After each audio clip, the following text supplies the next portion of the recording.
Bien. Alors,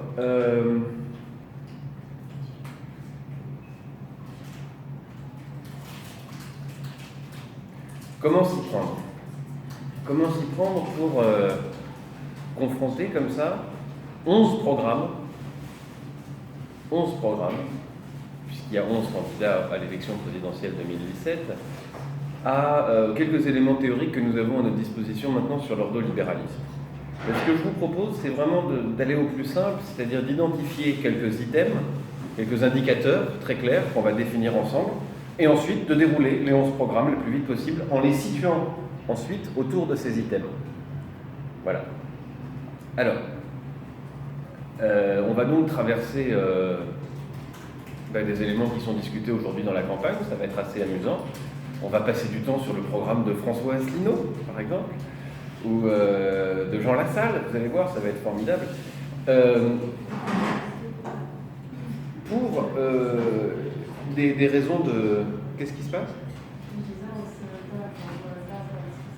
Ah, c'est pas grave, ce sont des candidats à l'élection présidentielle. Voilà. Bien. En fait, ça va nous permettre de traverser un petit peu le champ de l'offre politique française aujourd'hui, en tout cas pour la partie qui atteint la possibilité de participer aux élections présidentielles.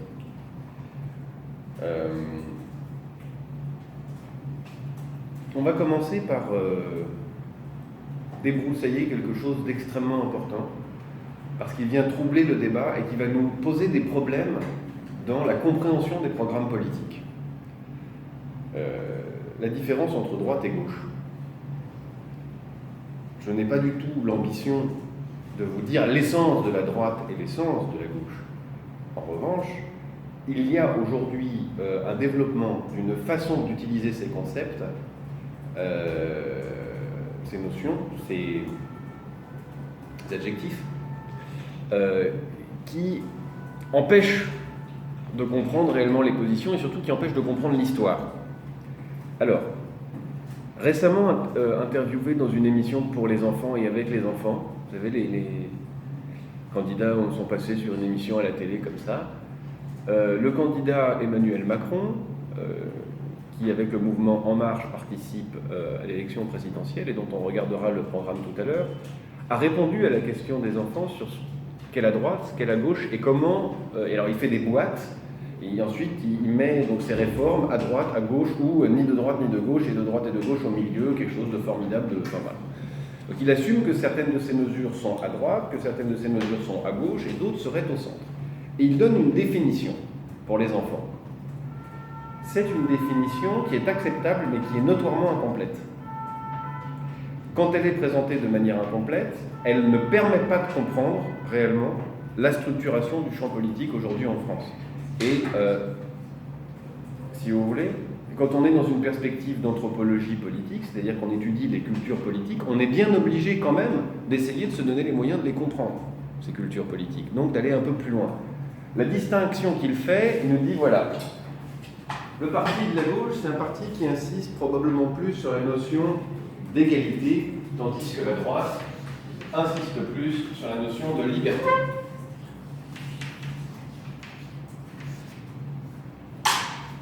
C'est une distinction qui est acceptable avec des très fortes nuances. Elle est acceptable pour plusieurs raisons. D'abord, effectivement, de nombreux partis de gauche ont revendiqué le fait d'atteindre un certain égalitarisme et de nombreux partis de droite se sont affichés comme étant libéraux. Bon, pour l'instant, on a cette séparation, tout va bien.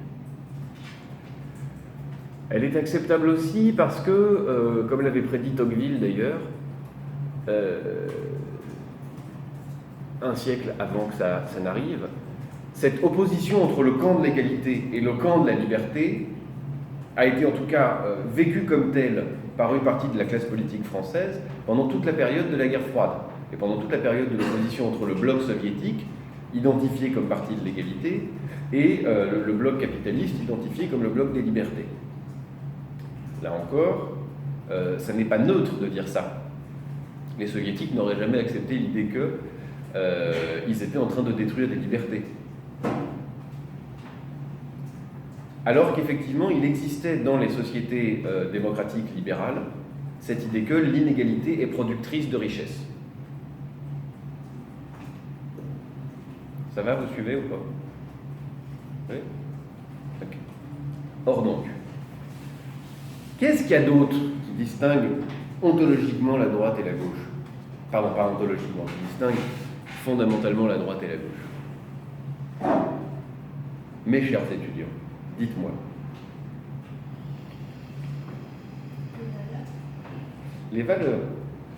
Vous voulez dire que à droite, on est plutôt du côté de la fleur de lys, quelles valeurs sont de droite, quelles valeurs sont de gauche? Si vous me dites la solidarité plutôt à gauche, mais le respect est plutôt à droite, allez-y, dites-moi.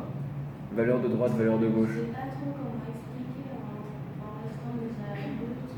Vous n'avez pas à rester neutre, hein. D'abord, c'est vrai que quand on entre en sciences sociales, on peut se laisser convoquer par Max Weber à une forme de neutralité axiologique, en disant je vais analyser les valeurs sans porter de jugement de valeur. Il est plus sage de prendre une posture maussienne en disant je vais essayer autant que faire se peut de ne pas engager mes propres valeurs, mais je sais que je vais les engager. Partant, je suis bien obligé, en en étant conscient, de faire ensuite la part des choses entre ce qui relève de mes valeurs et ce qui n'en relève pas, ou moins, ou en tout cas j'en ai pas l'impression. Donc vous pouvez faire ces distinctions-là. Donc donnez-moi des valeurs de droite et des valeurs de gauche. Tenez, commencez par des valeurs de gauche. Pour moi, les valeurs de gauche, oui, ça repose sur la solidarité, l'entraide, une grande répartition externe de revenus, etc. D'accord. À droite. La droite, déjà, je trouve qu'il y a un clivage dans le secteur privé-public. À gauche, c'est plus dans le public, à droite, plus dans le privé. C'est très très récent, ça. C'est très récent. Et justement, c'est là qu'intervient le trouble.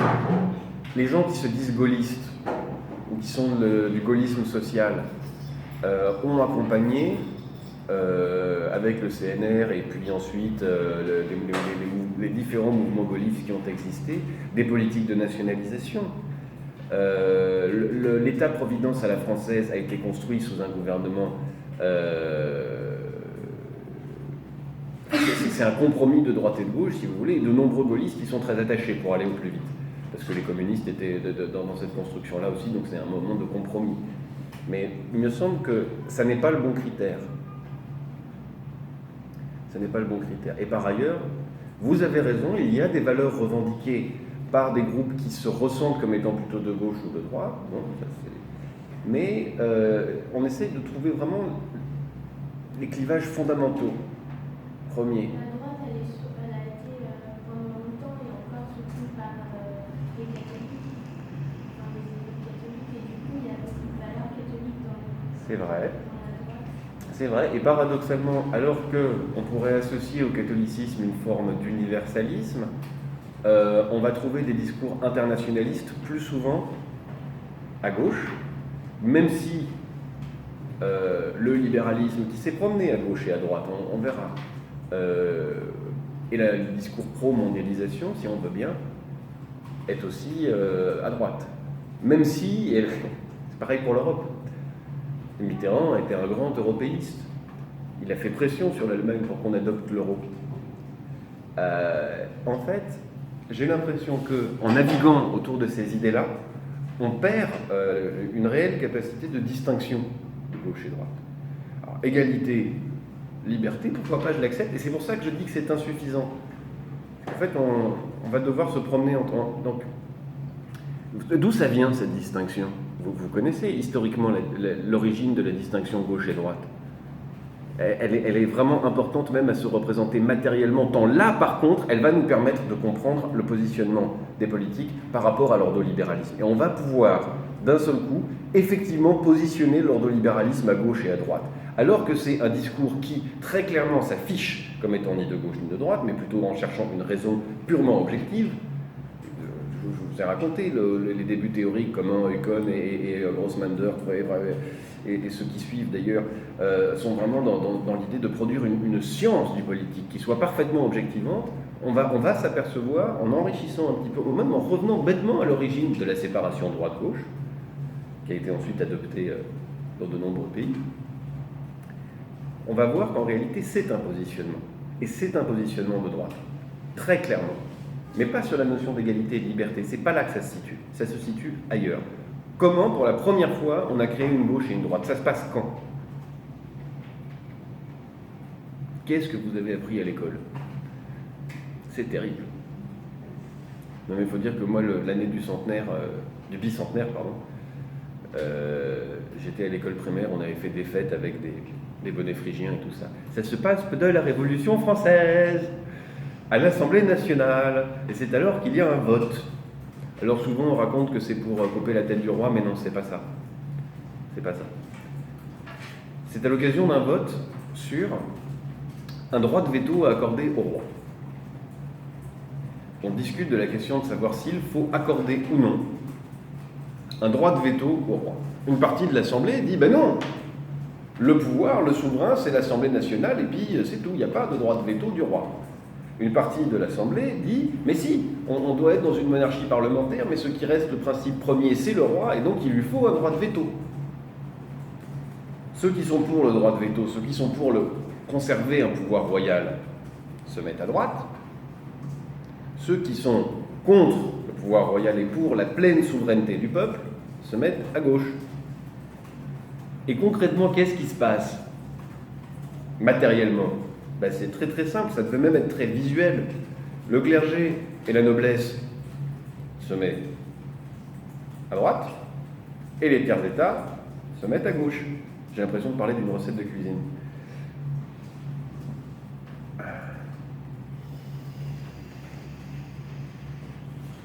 Originellement, la séparation entre la droite et la gauche ne se situe pas dans ce débat sur liberté-égalité, il se situe sur la question de savoir qui est le détenteur légitime de la souveraineté. Un modèle aristocratique et de l'autre côté, un modèle démocratique. Un modèle qui sélectionne les meilleurs, un modèle qui revendique une forme d'expertise, mais aussi de stabilité, d'une légitimité qui en fait transcende la démocratie. Ce n'est pas parce que je suis élu que je suis légitime, j'ai une autre forme de légitimité. Et de l'autre côté, par mon excellence, votre excellence. Et de l'autre côté, la volonté du respect d'un système démocratique. Si on a ces éléments en tête, alors enfin on peut comprendre par exemple pourquoi les premiers bourgeois libéraux étaient de gauche. Vous suivez? Pourquoi le libéralisme s'est retrouvé à gauche par moments? Simplement parce qu'effectivement, il s'arrachait au pouvoir royal, etc. Et qu'il n'était pas en train de revendiquer une pleine égalité, ou alors une égalité de dignité entre les citoyens. Mais par contre, ils étaient en train de dire qu'il faut de la liberté de commerce, il faut de la liberté de la presse, il faut de la liberté d'opinion, il faut de la liberté de rassemblement, d'association. Donc, dès lors qu'on rajoute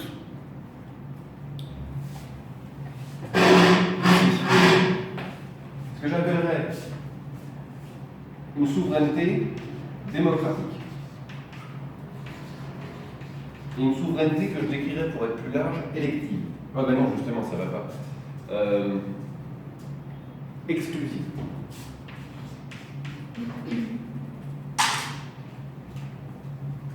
Là, on a effectivement une définition plus claire des traditions de gauche et de droite en France. Je ne parle pas d'une naissance de la gauche et de la droite, ça n'existe pas, ce sont des produits culturels. Je dis simplement, dans la façon dont s'est construite cette opposition en France, on doit intégrer ces éléments, sans quoi on ne la comprend plus.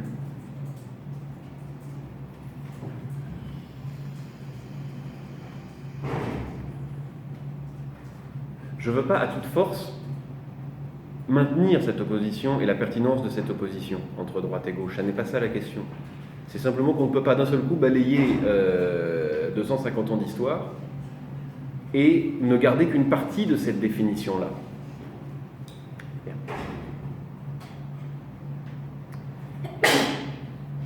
Vous allez voir au travers de notre étude de chacun des candidats et de chacun et de la candidate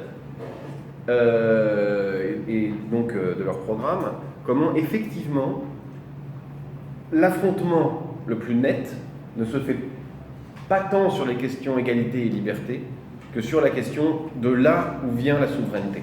C'est essentiellement ça le critère de positionnement, effectivement.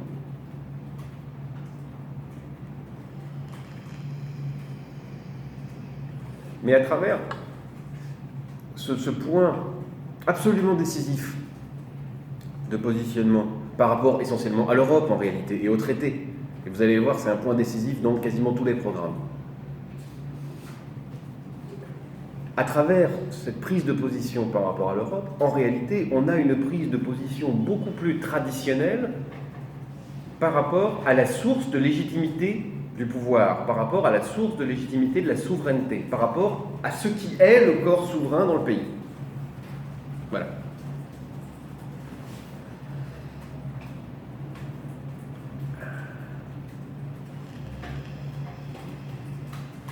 Alors, maintenant, je vais vous expliquer ce que je mets dans les cases, les items. On essaiera de situer les candidats à droite et à gauche, et ensuite on essaiera de situer le programme des candidats par rapport à ces items qui, à mon sens, résument en partie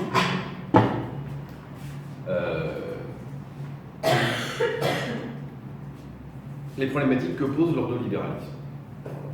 Je les ai décomposés en 4 items, 4 et demi. Vous allez voir lesquels. Alors, on se rappelle, pour commencer, que c'est une politesse que je fais. Je vais m'asseoir parce que sinon on ne verra plus ma tête dans la vidéo, ça n'ira pas. Ou alors je vais faire ça, hop. Eh non, ben non, comme ça tient pas, comme ça. Youpi. Bien. Alors, antitrust. C'est très important. L'ordolibéralisme se construit au départ sur la volonté de lutter contre 2 choses, vous vous en rappelez. 3, évidemment. La crise de l'inflation et de la dévaluation de la monnaie.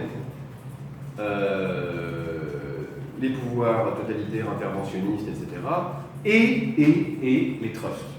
Ça se construit comme une mise en ordre des pouvoirs privés, et du pouvoir privé, une limitation du pouvoir privé, le fait qu'on empêche la constitution de lobbies trop puissants. Non seulement parce que ces lobbies trop puissants, ces trusts trop puissants, ces conglomérats, si vous préférez pour le dire en français, vont mettre en danger la concurrence, donc ça c'est un problème économique, mais par ailleurs parce que ces pouvoirs sont antidémocratiques. Donc on empêche la constitution de macro-systèmes, de macro-pouvoirs, pardonnez-moi, privés. Pour ce faire, on va essentiellement, grâce à des principes et des normes définis et maintenus par un État, on pourrait dire un État bureaucratique, un État producteur de normes, on va donc, par exemple, susciter de la concurrence, casser les monopoles, empêcher les monopoles publics et les monopoles privés.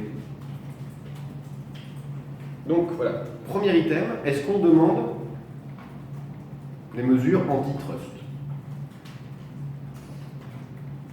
Alors, bon, ensuite, ça c'est les principes idéologiques, on va dire généraux. Il faut de la concurrence libre et non faussée, on est dans un cadre de libéralisme. Par ordo, j'entends un positionnement par rapport à cette question de la source de souveraineté du pouvoir.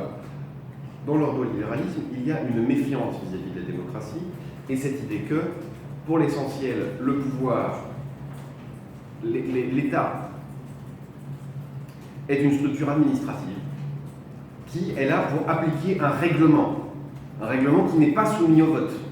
Vous comprenez? Un règlement qui n'est pas le fruit des aléas du régime démocratique. Un règlement qui est défini par une science politique capable d'être purgée de toute idéologie. C'est le modèle de la Commission européenne. Donc, par Ordo, il faut aussi comprendre tout ce qui s'oppose à l'exercice direct de la démocratie. Enfin,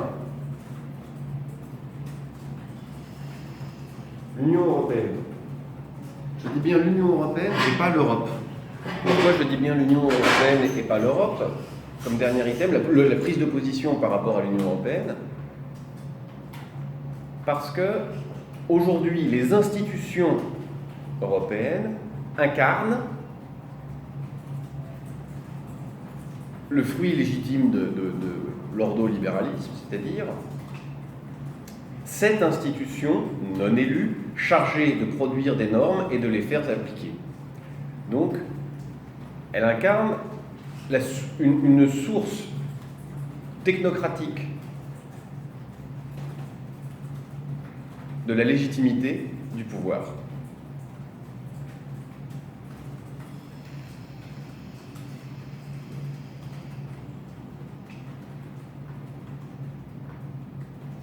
Donc, je suis désolé de prendre autant de temps, mais quand on propose des outils, il faut bien les décrire un peu.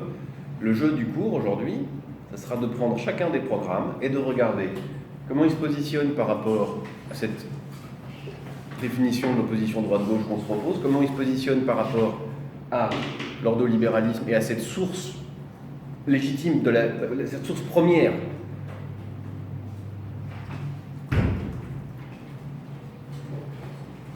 de légitimité du pouvoir, par rapport évidemment à la concurrence libérale faussée au libéralisme, par rapport à la constitution de pouvoirs privés, et enfin par rapport à l'incarnation de l'ordre ordolibéral, même si c'est redondant, les institutions européennes. Une question bête comme ça, parce que j'ai pris un plaisir malicieux à aller lire tous les programmes, mais est-ce que vous l'avez fait, vous?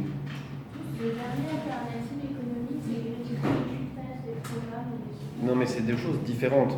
Quand j'avais deux solutions pour faire le cours, soit aller voir des comparateurs, des résumés, plusieurs sites en proposent, soit aller les lire à la source. Qui a lu au moins un programme? Ok, grosse moitié de la classe. Et qui les a tous lus? Ouais. Et qui en a lu plusieurs? À peu près le même groupe, un peu plus petit, une petite moitié de la classe. D'accord. Et si c'est pas indiscret, c'est indiscret. Quand on dit si c'est pas indiscret, c'est donc indiscret.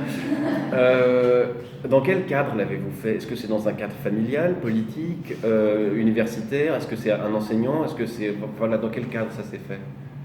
En vacances, c'est pour vous. D'accord.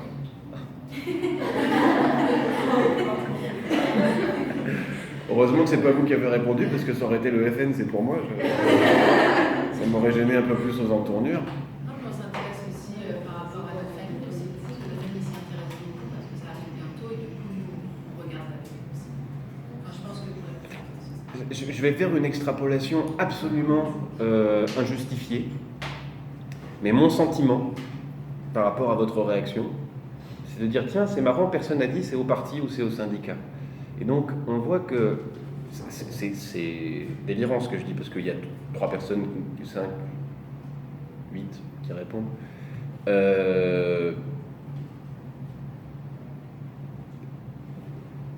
Ça veut dire que on parle politique en famille, on parle politique à l'université parfois, mais que le grand vecteur de la réflexion idéologique, c'est pas le parti, c'est plus le parti, tel ou tel parti. Bien. Ceci étant dit, nous pouvons commencer. Alors, on commence par lequel? Alors, vous voyez, c'est un peu délicat parce qu'il ne faut pas que je paraisse trop engagé. Donc, l'ordre des candidats, etc. Je vous laisse un peu d'initiative, si vous voulez. Allez, le premier qui dit un nom de candidat, on commence par lui. Poutou? Poutou? Monsieur Poutou? Goldorak? Qui a dit Goldorak? Non, personne n'a dit.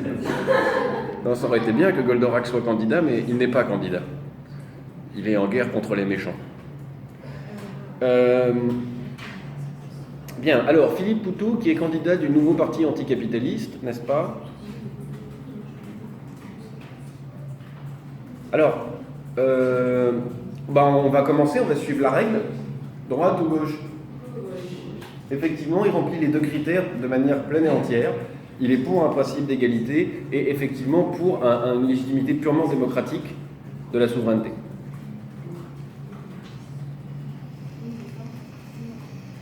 Vous comprenez bien la phrase. Légitimité démocratique de la souveraineté. Il y a un exercice de la souveraineté, je ne dis même pas par qui, je m'arrête avant. Je pourrais dire par une assemblée, par le peuple, par la démocratie. Non, on s'arrête avant. La source de légitimité du pouvoir, c'est le nombre de votes, la loi de la majorité. Bien. Alors, comment le NPA se positionne-t-il, le nouveau parti anticapitaliste, qui a quand même le mérite d'avoir quelqu'un qui travaille, non seulement de ses mains, dans une usine, mais encore pas simplement comme professionnel de la politique, donc c'est à sa tête, enfin en tout cas comme représentant, donc c'est un truc assez intéressant, assez rare. On a quelqu'un qui n'est pas du tout un technocrate, et même pire, qui parle pas la langue technocratique. Et même pire, qui sait pas du tout jouer le jeu. Souvent il rigole, il fait de l'autocritique.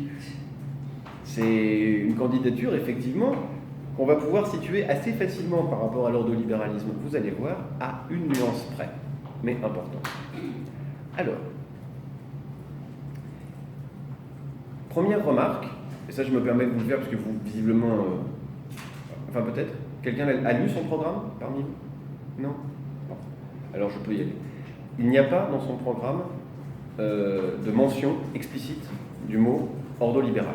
Néanmoins, ce programme exprime une opposition frontale par rapport à l'ordolibéralisme. Néanmoins, encore, pardonnez-moi, il y a deux néanmoins. L'ordolibéralisme n'est pas cité. Si on regarde structurellement le programme, il y a une opposition frontale. Néanmoins, l'ennemi qui est identifié, c'est beaucoup plus le capitalisme, et à l'intérieur du capitalisme, le système d'exploitation. C'est-à-dire cette idée qu'il existe, si on reprend un vocabulaire marxiste, des bourgeois, des propriétaires de l'outil de production, qui sont donc des actionnaires des entreprises, qui reçoivent des dividendes et qui par conséquent exploitent les travailleurs, c'est-à-dire ne leur versent pas la totalité de leur salaire dû étant la totalité de la valeur qu'ils produisent. Ils ponctionnent là-dessus des profits. Donc, essentiellement, c'est ça la problématique du NPA. On la retrouvera d'ailleurs chez Nathalie Arthaud, plus tard, quand on travaillera sur lutte ouvrière. Alors, il faut, nous dit M. Poutou, je ferai les mêmes gestes avec tout le monde, parce que faut mettre un peu d'enthousiasme, sinon les programmes vont tomber à l'eau. Il faut en finir avec le chômage, la précarité et les licenciements. Donc il faut interdire les licenciements. Hein. Pour en finir avec le chômage, il faut partager le travail avec 32 heures réparties sur 4 jours. Évidemment, salaire égal homme-femme, seulement 30 heures pour les travaux pénibles. On augmente le SMIC à 1 700 €. On augmente tous les salaires de 300 €. Pardon, tous les salaires qui seraient sous le SMIC. Il faut un CDI pour tous, interdiction des licenciements, je vous l'ai déjà dit. Défendre la sécurité sociale, augmenter les retraites, gratuité à 100% des soins, école et université gratuites et sans sélection. Il faut créer 120 000 postes dans la santé. Il faut réquisitionner les logements inoccupés. Il faut faire encore bloquer les loyers pour aller vers des loyers ne dépassant pas 20% des revenus. Ça, c'est assez intéressant.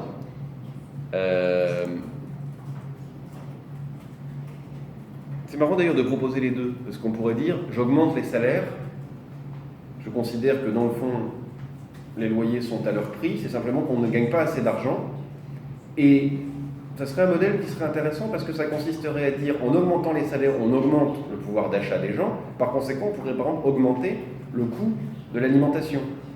Et par exemple, on pourrait passer un modèle de bio en circuit court, ce qui fait qu'on aurait un modèle de production alimentaire nécessiterait d'embaucher beaucoup de personnes. Mais, bon, peu importe. Pour l'instant, on n'en est pas là. Donc 100% énergie renouvelable comme but à atteindre. Appropriation sociale des secteurs clés de l'économie. Alors par exemple, il faut fusionner les banques, pardonnez-moi, en créant un monopole public du crédit. Il faut donc s'approprier ou nationaliser, réquisitionner le secteur de l'énergie, des transports, des communications, sortir de la logique marchande, au moins sortir de la logique marchande dans ces secteurs-là. Ça ne veut pas nécessairement dire nationaliser. Ça veut dire faire entrer dans un cadre dans lequel le but de l'entreprise devient coopératif ou devient social et non plus actionnarial, produire des profits et des dividendes. Vous me suivez? Ça va? Bon. Ils ne sont pas contre l'écologie, par contre ils disent il n'y a pas d'écologie possible sans maîtrise des moyens de production. C'est une réflexion finalement marxiste très simple qui consiste à dire c'est l'organisation du travail, c'est l'organisation de la production qui fait la société. Si on ne maîtrise pas les moyens de production, alors c'est un vain mot de penser qu'on peut maîtriser l'impact de la société sur l'écologie. Bon, alors quelques autres éléments. Il faut régulariser tous les sans-papiers, lever l'état d'urgence, désarmer les policiers, ouvrir les frontières, rejeter tous les traités de libre-échange. Donc évidemment, le marché commun, il saute. Rejeter le TAFTA, donc et le CETA, les projets d'accord de libre-échange européo-canadien et européo-américain. L'Europe, l'UE, est très nettement assimilée à une forteresse capitaliste dans laquelle prospèrent des grands trusts.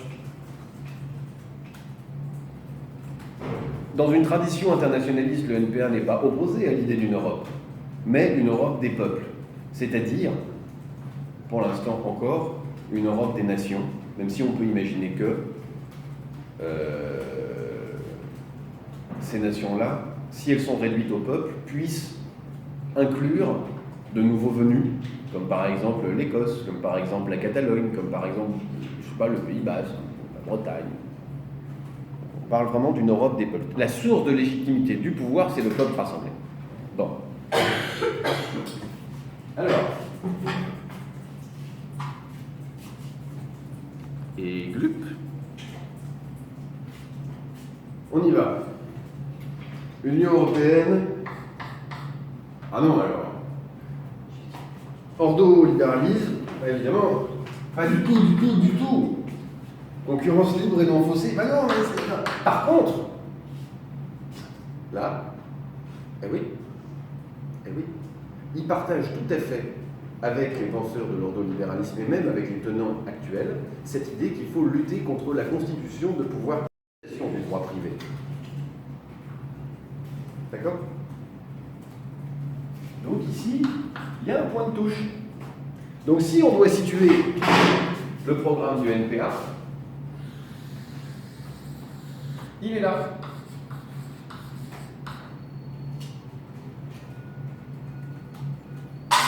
On passe au prochain.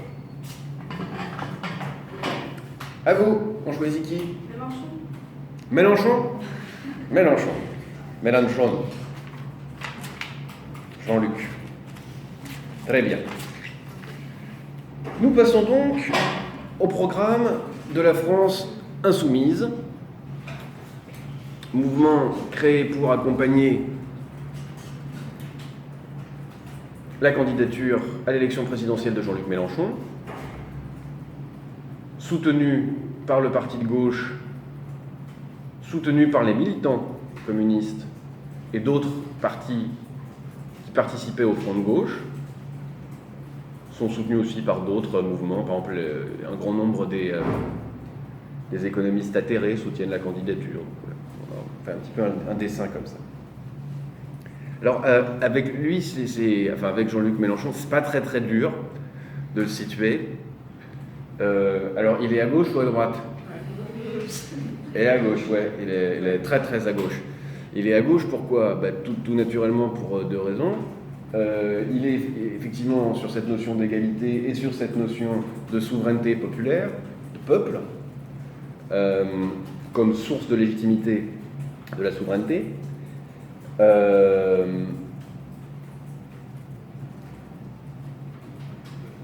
il refuserait très probablement de laisser complètement de côté la notion de liberté. C'est aussi quelqu'un qui partage certaines idées du socialisme jaurétien, de l'associationnisme.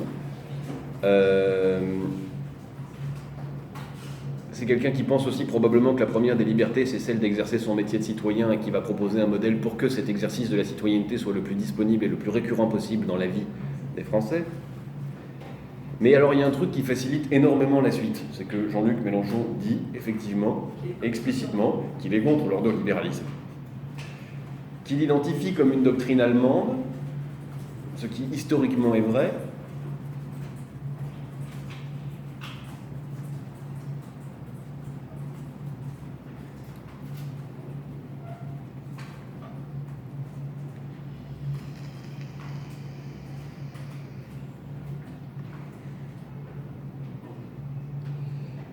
et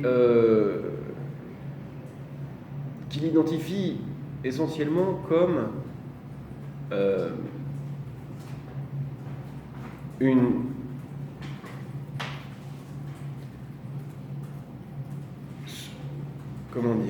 d'une captation de la souveraineté du peuple par un ordre économique, celui défini par les traités de Maastricht, le traité de Lisbonne et la Banque centrale européenne.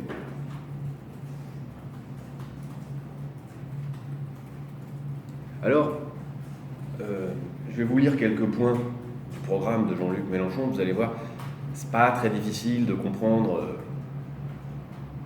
qu'il s'oppose à l'ordolibéralisme.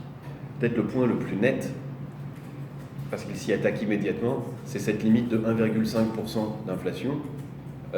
Jacques Généreux, qui est donc un économiste enseignant à Sciences Po, qui est engagé auprès de Jean-Luc Mélenchon et qui a largement défini, qui porte largement le programme économique, vous pouvez le voir dans des interviews, être favorable à l'inflation et s'opposer à la stabilité des prix. Pas parce qu'il veut que les prix soient instables, mais simplement parce que le fait de s'interdire toute politique inflationniste, ou toute politique dont la conséquence pourrait être l'inflation, c'est littéralement se couper les mains quand on est dans l'exercice du pouvoir politique. C'est par exemple s'interdire des actions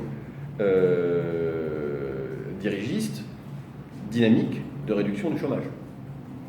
Par exemple, ça créerait un risque d'inflation. C'est aussi s'interdire, et ça c'est beaucoup plus grave, d'interdire un financement par la Banque centrale européenne ou pour d'autres parties, on le verra, par la Banque de France, des politiques. Face à la dette, on s'interdit, si on est dans des règles anti-inflationnistes, de produire de la monnaie. Pourquoi ? Parce que produire de la monnaie, ce serait évidemment courir le risque d'une inflation. Que fait la BCE ? Elle ne crée pas de la monnaie, elle alimente le secteur interbancaire. Qu'est-ce que ça veut dire ? Vous comprenez ce genre de choses ou pas ? Ouais. Ça veut dire en gros, j'ouvre des lignes de crédit, je permets qu'on m'emprunte. Voilà. Et seules les banques ont le droit de venir là. Les États ne peuvent pas s'y financer directement. On ne peut pas dire par exemple, je vais créer 6 millions d'emplois en France et c'est la Banque de France qui va financer ces emplois. Ça devient... Bon, bref. Évidemment, créer un SMIC européen. Alors ça, c'est le plan A. Un droit social plus favorable et surtout créer la règle du fait que on renverse la hiérarchie des normes. Aujourd'hui, en Europe, on applique un droit social et on applique le droit national que si et seulement si il est plus favorable au niveau social. Donc on inverse les choses. C'est ce qu'on fait par exemple en France, enfin c'est ce qu'on faisait jusqu'à la loi El Khomri, qui renverse la hiérarchie des normes, c'est-à-dire qui fait que dans une entreprise, on peut négocier ce qu'on veut et on peut ne pas respecter l'accord de branche si on considère que l'accord d'entreprise est plus favorable aux actionnaires. Là où auparavant, on ne pouvait appliquer une règle locale dans l'entreprise que si et seulement si cette règle était plus favorable aux travailleurs que celle de la branche, et appliquer celle de la branche que si et seulement si elle était plus favorable que le droit national. Là, on inverse ces choses-là. J'ai peur de vous perdre en rentrant trop dans les détails, mais bon, c'est quand même important de dire les choses. Donc la BCE, la Banque centrale européenne, pourrait par exemple financer des politiques publiques. faudrait... En fait, ce qui est pensé, c'est une sortie concertée, une sortie organisée de l'ordolibéralisme. C'est ce qui serait présenté comme un plan A. Le plan B, il est toujours concerté, mais il consiste à dire si l'Europe ne suit pas, si on ne trouve pas de consensus, alors on créera, dans le cadre d'une Europe à deux vitesses, une sortie de l'ordolibéralisme concertée avec d'autres pays qui souhaitent en sortir.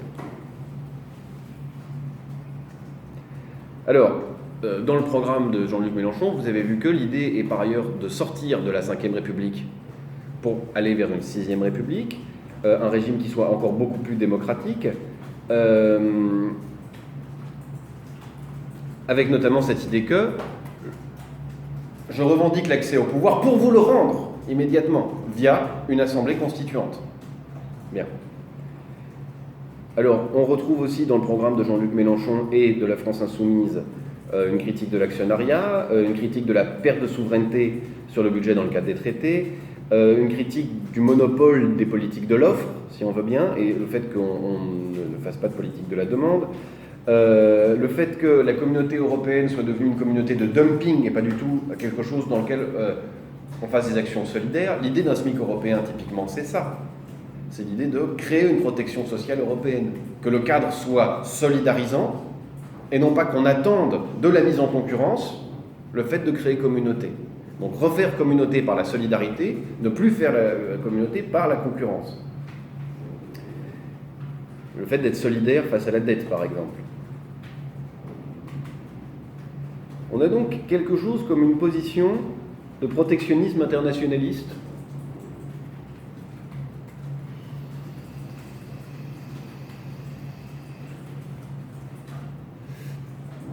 Alors, on ne peut pas non plus faire l'économie de parler d'écosocialisme, puisque c'est une des bases, avec le féminisme, la République, l'égalité, une des bases idéologiques des mouvements de Jean-Luc Mélenchon, à savoir d'abord le Parti de gauche, puis la France Insoumise. Donc c'est l'idée qu'en réalité, ce qui relève de la mer, ce qui relève de la nature, relève d'un bien commun. C'est très vilain, je le dis, mais personne ne le dit parce que les gens n'ont pas suivi mon cours, c'est insupportable. Mais peut-être vous le savez, M. Jean-Luc Mélenchon est croyant. Il est très imprégné de certaines valeurs chrétiennes. Et cette notion de nature comme bien commun résonne à mon oreille comme très très proche de cette idée de destination universelle des biens de la création. Bon, peu importe. Revenons à cette idée. On ne peut construire le modèle social et le socialisme que dans une prise en compte de la nature comme bien commun. Pas comme opportunité de développement immédiatement, bien sûr que ça le sera aussi, mais c'est pas ça la question. Pas comme espace où on fait des profits, non. D'abord, essentiellement comme bien commun. La reconnaissance de l'écosystème comme bien commun.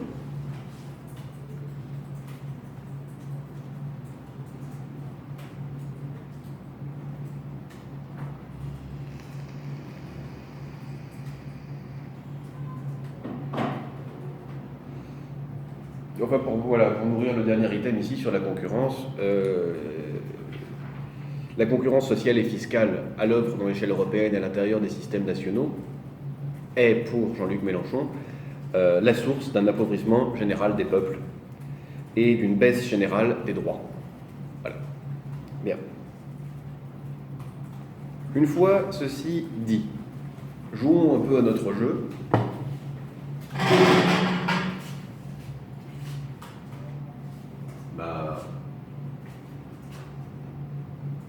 C'est pas très difficile, hein.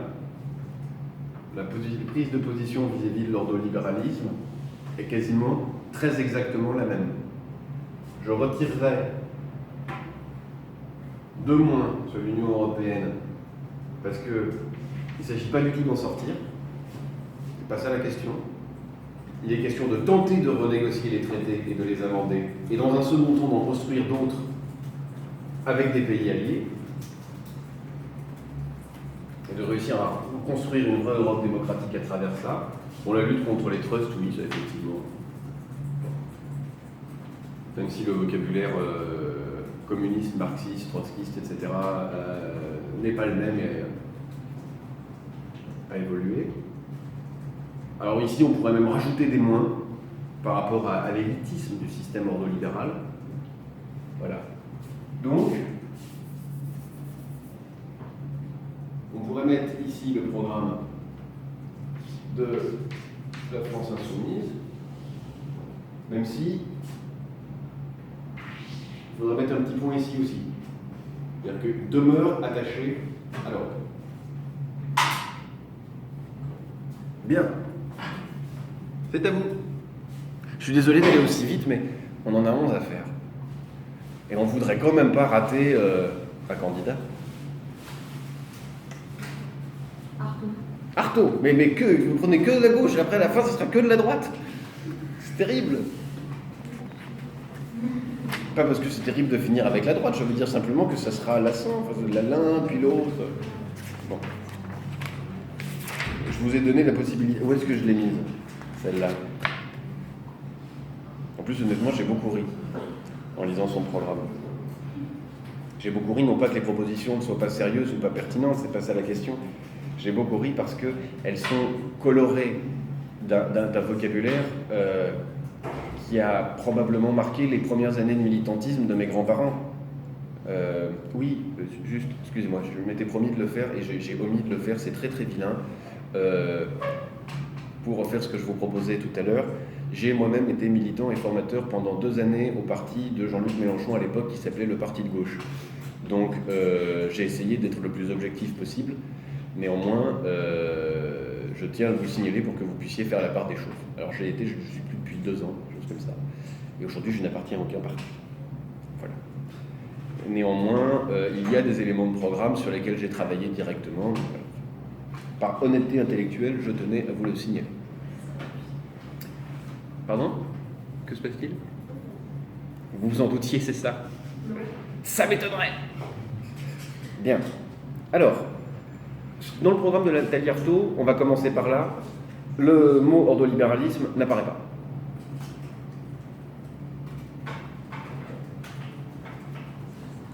Alors on retrouve des éléments du programme du NPA. Alors vous savez que NPA et lutte ouvrière s'opposent parce que le NPA demande une logique d'alliance et donc unitaire, où on se rassemble, alors que Nathalie Arthaud ne veut pas venir là-dedans et lutte ouvrière, et donc ils ne sont pas contents. Alors, interdiction des licenciements, répartition du travail entre tous, lutte contre l'actionnariat, investissement dans les services publics, SMIC à 1 800 €. En lisant le programme de Nathalie Arthaud, on est vraiment dans une lutte camp contre camp, classe contre classe, la lutte du camp des travailleurs contre ceux des exploiteurs. C'est vraiment ça. C'est le travail en tant qu'il est exploité et l'actionnariat en tant qu'il est exploitation. Alors, il faut créer un véritable état des travailleurs. C'est pourquoi il faut aujourd'hui rejeter les candidats au service de la bourgeoisie. Alors, la position du programme de Nathalie Arthaud est assez étonnante par rapport à l'ordolibéralisme, en ce sens que, par exemple, elle refuse de se positionner sur la question de la souveraineté. Le programme dit explicitement les questions de sortie de l'Europe, etc., laissons ça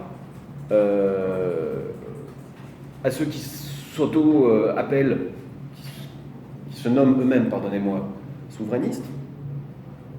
Du point de vue des travailleurs, la seule souveraineté, c'est celle que possèdent les capitalistes. Et là, elle cite des groupes, Sanofi, Bettencourt, Michelin, etc. Donc, il n'y a pas d'exploitation de la ligne souverainiste. Peu importe, finalement, aujourd'hui, quelle est l'échelle de la légitimité de la souveraineté,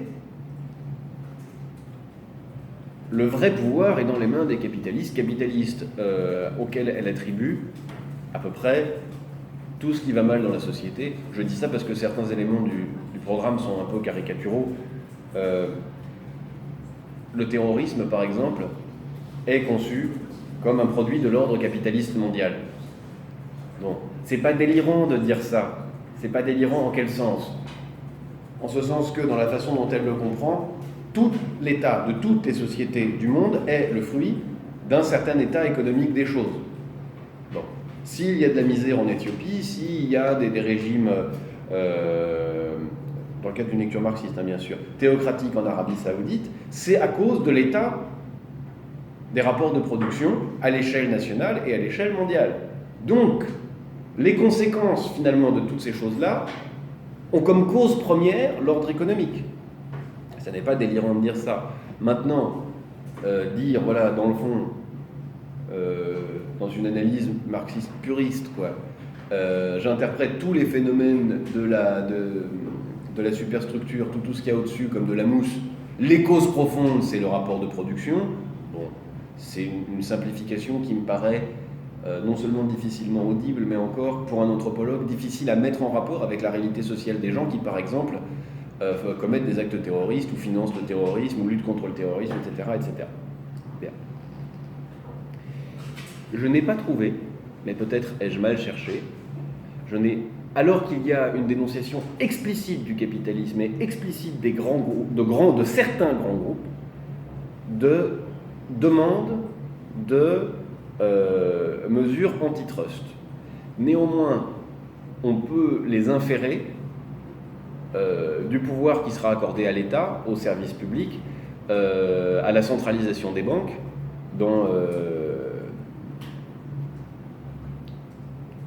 qui seront en quelque sorte communalisées via des expropriations. Donc là, je vous propose de... C'est à travers ça, ça va aller vite. Elle est de gauche.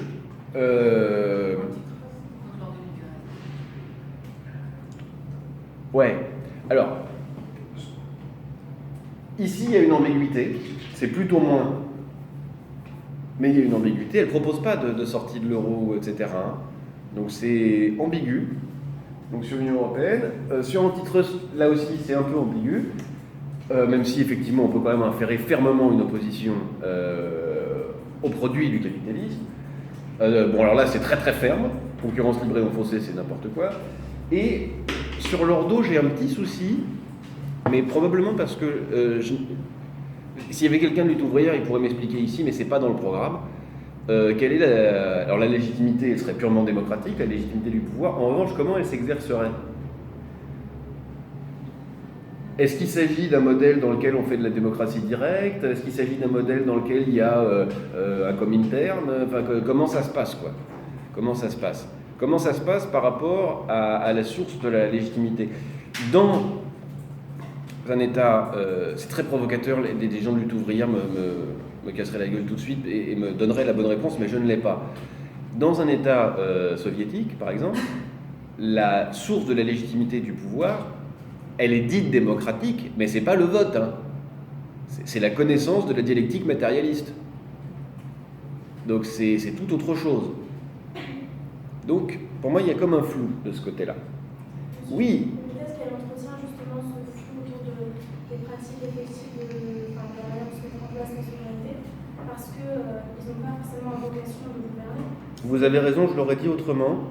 J'aurais dit le programme de lutte ouvrière est très concrètement, en tout cas pour le lecteur que je suis, plus le lieu d'expression, de proposition, d'opinion et de position politique, plus que un programme présidentiel avec des points à appliquer.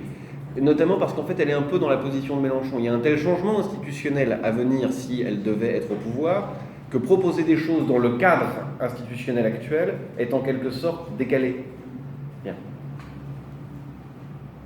Si vous voulez dire réquisition des banques, très bien, mais dans ce cas-là, il faut sortir de l'Union européenne. Oui, mais on laisse ce débat-là aux souverainistes. Donc vous voyez, c'est plus une prise de position que réellement des éléments programmatiques. Ce qui est une façon de se positionner par rapport à la démocratie, par ailleurs, et qui consiste à dire, et moi je trouve c'est intéressant, je ne vous cache pas, ou j'explicite, que les premières grandes négociations politiques sont celles qui définissent le cadre, et pas la façon dont on remplit le cadre. Et par conséquent, moi je suis de celles, puisque c'est une femme, Nathalie, on va quand même lui rendre ça, c'est le seul parti qui a réussi à présenter une femme, c'est pas rien, je suis de celles qui souhaitent sortir du cadre. Et c'est-à-dire que n'omettez pas le fait que quoi que ce soit qu'on vous propose, la chose la plus importante, c'est le cadre. Et alors là, il y a deux cadres, c'est même pas le cadre institutionnel, c'est le cadre rapport de production. Bien. Donc,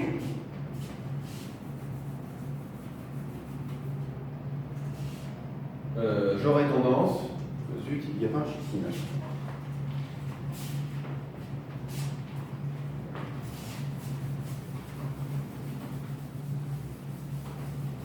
Très simplement, à le décaler un peu plus, par là, et sans point de contact. Voilà. Tiens, on va laisser ici, et on va rappeler qu'il y a France Insoumise et NPA.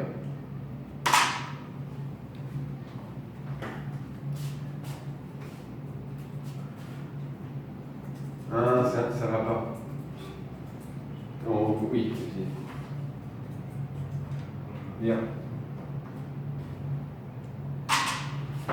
Si, ça va du point de vue de l'analyse de l'ordolibéralisme, mais il faut quand même bien se rappeler que dans le cadre de ce qu'ils appellent le plan A, la France insoumise a une position plus conciliante vis-à-vis des institutions européennes. Juste un point. Comme vous le savez, je participe à de nombreux projets européens, et dans ce cadre, j'ai régulièrement des discussions politiques avec des partenaires qui viennent d'un peu partout. On a eu récemment une discussion sur, donc il y avait un peu tout le monde de partout, sur cette espèce de tension qui existe en Europe aujourd'hui avec des partis dits d'extrême droite, ou avec des prises de position qui sont assimilées à l'extrême droite. Et donc, on se disait, Pegida, l'AfD en Allemagne, il y a des prises de position comme ça en Suède et en Finlande, notamment avec les Suédois libéraux en Finlande, il y a ce problème en Autriche, en Hongrie et en Pologne, vous avez des leaders ultranationalistes, Marine Le Pen est à 25%, etc. Qu'est-ce que c'est que tout ça? Moi, j'interpréterais ces mouvements-là ici. Et pourquoi je mettrais les deux ensemble? Ces mouvements-là se caractérisent par le fait qu'ils exigent une souveraineté d'un peuple, mais d'un peuple qui se présente comme étant pas la population, mais une part de la population, les vrais, les purs, les premiers. Donc c'est à la fois exclusif et démocratique. C'est vraiment cette notion de pureté éthique.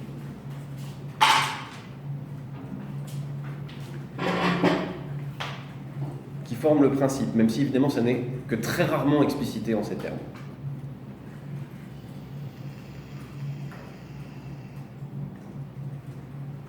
Ethnique, religieuse, culturelle.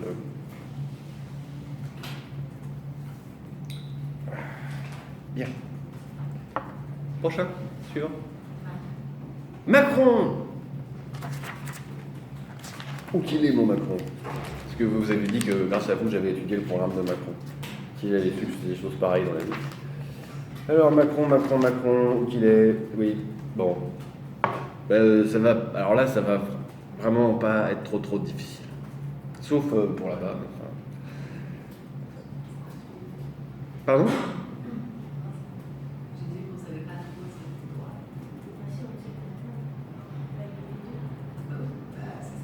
Alors, attendez.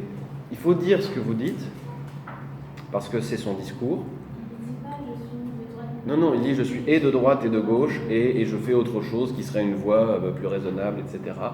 C'est intéressant parce que c'est le seul, probablement, dans le cadre de ce débat-là, point innovant de son propos.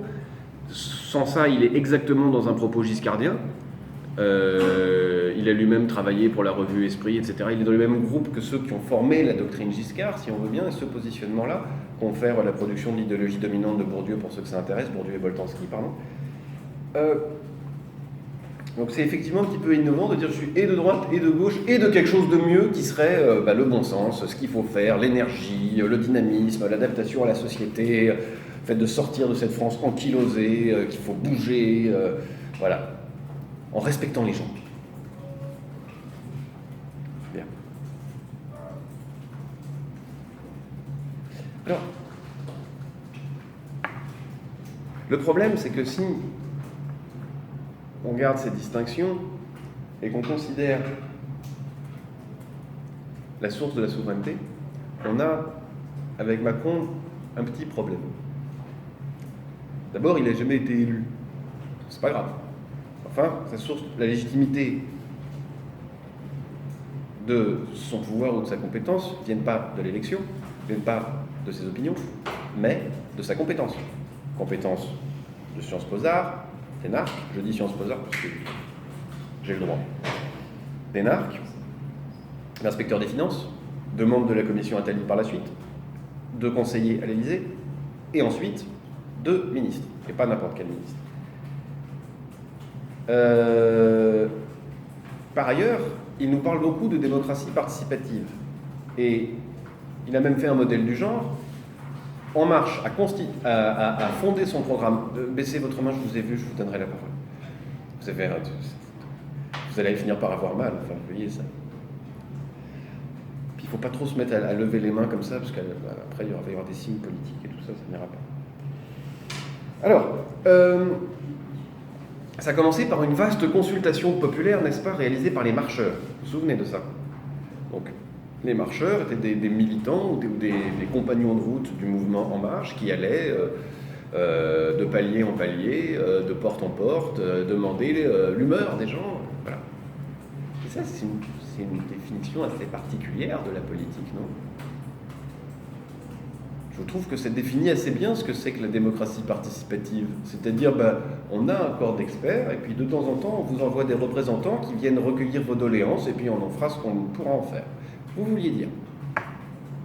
Par rapport à la question de la source de sa candidature, où il n'a pas été élu, ça ne rejoint pas l'idée que vous avez repris lors de leur cours, la reconnaissance entre experts. Oui, effectivement, c'est une reconnaissance collégiale, ça s'est exactement passé comme ça, beaucoup plus concrètement si vous voulez. Fraîchement sorti de l'ENA, il intègre le corps des inspecteurs des finances. Il est là identifié par un monsieur qui s'appelle Jean-Pierre Jouyet, qui le place dans une commission Attali, dans laquelle il fait un travail qui est reconnu par ses pairs. Une fois ce travail reconnu par ses pairs, il va intégrer la banque Rothschild. Il va avoir une espèce de retour d'ascenseur d'ailleurs relativement intéressant, puisque des gens avec qui il a travaillé à la commission Attali vont signer le plus beau contrat qu'il fait. Il va réaliser effectivement pas mal d'argent. Et puis Jean-Pierre Jouyet, qui a été impliqué dans le pouvoir aussi bien sarkozyste qu'hollandiste, va, je ne sais jamais si on dit hollandais ou hollandiste, ça m'énerve, le placer dans d'abord les services de l'Élysée, puis ensuite, Macron va faire sa route tout seul par la suite. Là. Donc effectivement, c'est très clairement un modèle de reconnaissance par les pairs. Et là, il est en train de rencontrer son peuple, si on veut bien. Alors, les éléments du programme. Pour en finir, je dirais, moi, personnellement, et je pense que la perception politique qui est faite de lui à l'échelle française est assez claire, il se dit ni de droite ni de gauche, et de droite et de gauche, et plutôt dans une dynamique de bon sens et d'enthousiasme. Il est très clairement libéral, mais ce qui n'est pas nécessairement de droite ou de gauche. Bon. En revanche, son mode d'arriver au pouvoir, la façon dont il en propose l'exercice, l'histoire de ce discours, la revendication des compétences, il veut par ailleurs réduire le nombre de députés, par exemple, et avoir des députés plus compétents, le place assez clairement dans ce qu'on pourrait décrire comme étant le centre droit.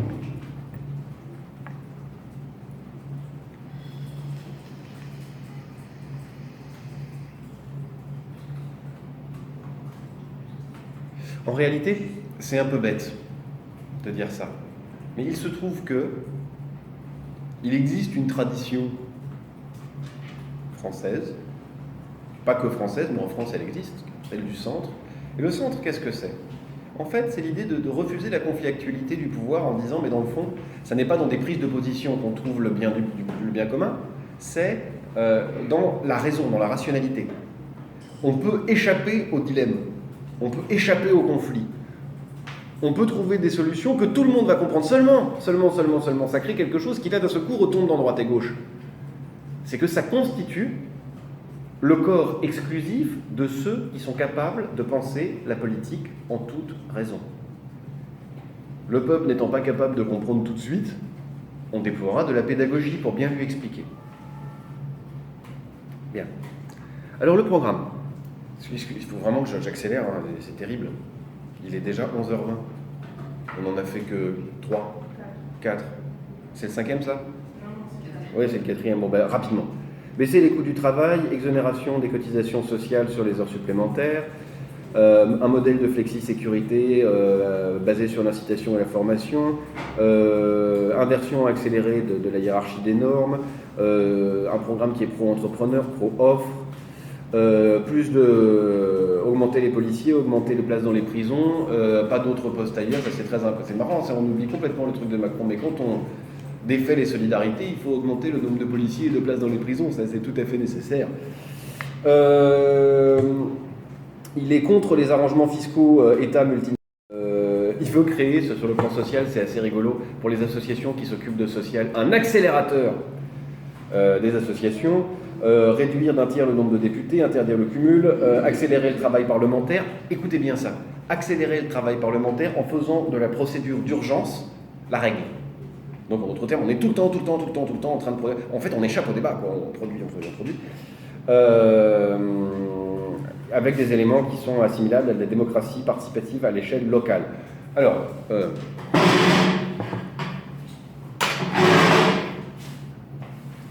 ici, ça ne va pas être difficile. Plus. Voilà. C'est le champion de l'ordolibéralisme absolu. Bon. Et si on doit le placer ici, ben, c'est pas compliqué, on recouvre tout ça. Sauf qu'en plus, il a ce site sympathique qu'il assume complètement l'héritage ordolibéral en y ajoutant une dimension morale. Puisqu'il faut avec lui moraliser la vie politique. Donc si vous voulez, si on envisage l'élection présidentielle du point de vue de la concordance entre ce programme et les théories ordolibérales, on est en plein dedans. Donc on va faire un petit fond ici, et on va mettre EN. Puisque ça tombe bien, c'est à la fois En Marche et Emmanuel Macron. Le prochain, au suivant. Marine Le Pen. Je ne peux pas dormir. Marine Le Pen, où est-ce que je l'ai mise celle-là? Non, je ne sais pas. Alors,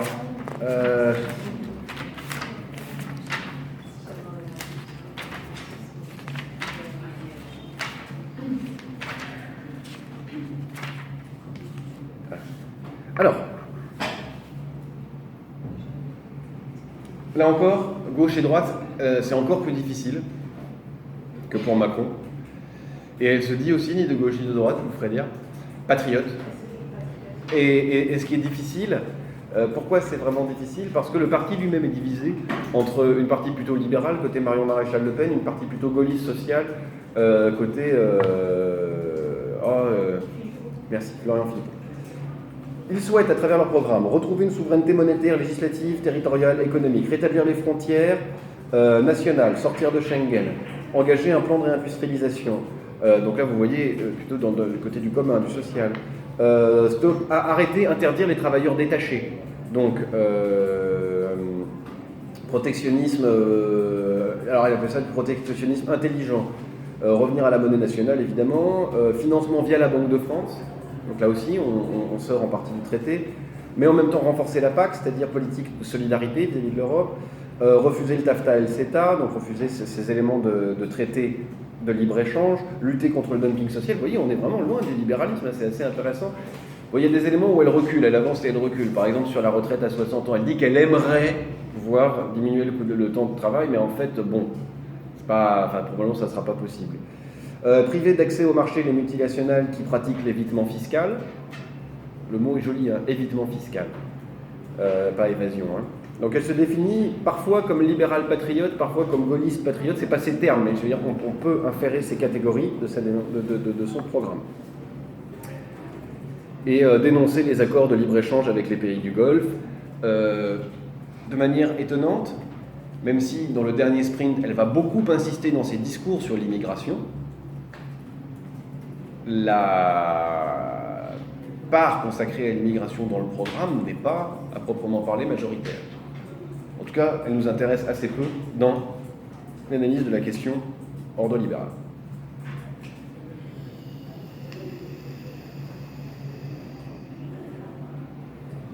De ce point de vue-là, le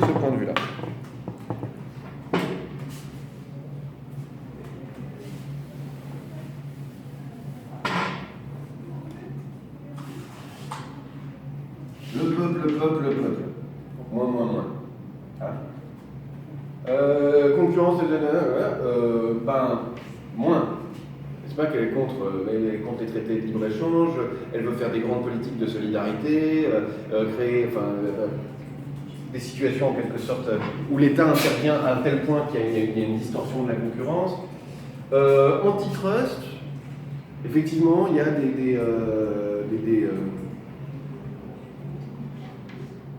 quelques éléments contre les multinationales qui en fait relèvent d'une échelle transnationale, donc pas patriote.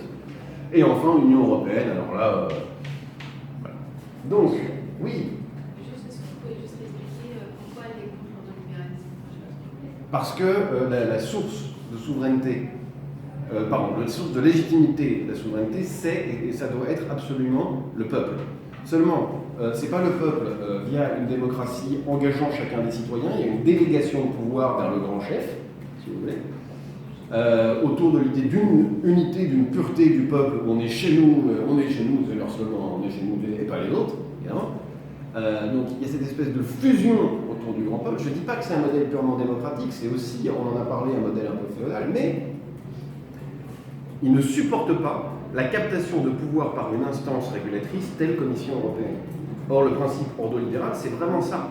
C'est constitutionnalité du droit privé et en fait faire de l'État, finalement, la police, l'ordonnateur de l'économie, celui qui va appliquer les choses. Donc en fait, c'est une privation. Elle veut un pouvoir souverain. Dans un rapport direct, peuple, représentant charismatique de la nation, etc. Bien. Alors où est-ce qu'on va le mettre, notre FN? On va regarder, hein. Où est-ce que ça touche? Le seul endroit où ça touche un peu, c'est par là. Donc on va mettre le FN ici.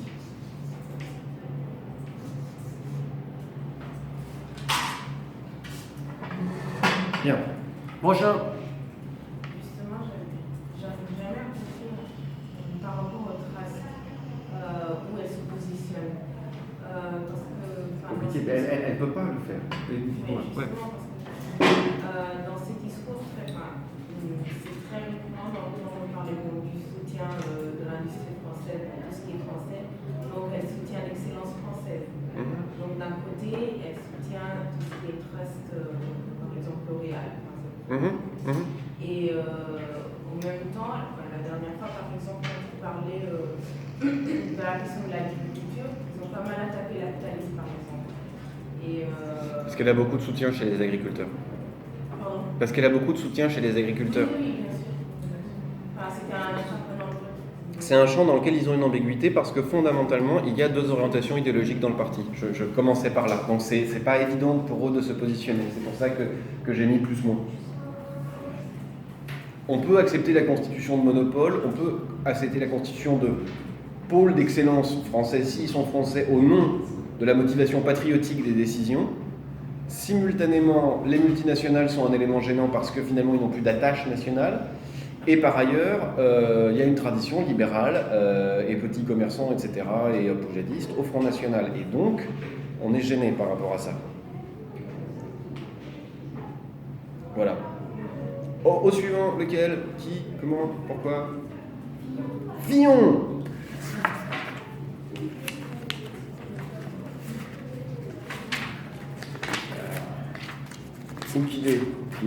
il est là. Bon. Ben, ça va pas être très très dur non plus. Alors,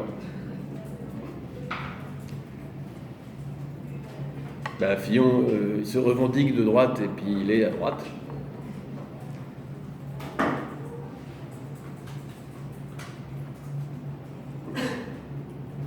C'est bien, il y a une cohérence, hein, pour moi. Il propose une politique d'austérité ou de rigueur, comme vous voulez, pour que la France respecte les critères de Maastricht et les autres définis par les traités européens. On ne peut pas demander d'efforts aux autres si on ne fait pas nous-mêmes des efforts. On ne peut pas être leader en Europe, selon François Fillon, si on n'est pas capable d'atteindre les requis définis collectivement. Lui aussi veut supprimer des parlementaires, supprimer des strates, remplacer les lieux de conflit, de discussion, de négociation par des structures efficaces.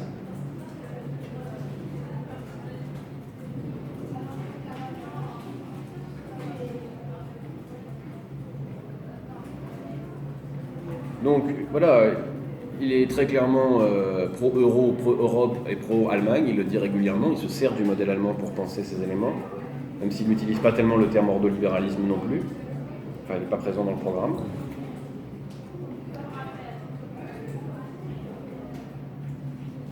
On pourrait encore le rapprocher de l'ordolibéralisme via le catholicisme revendiqué, affiché, et l'origine catholique de l'ordolibéralisme.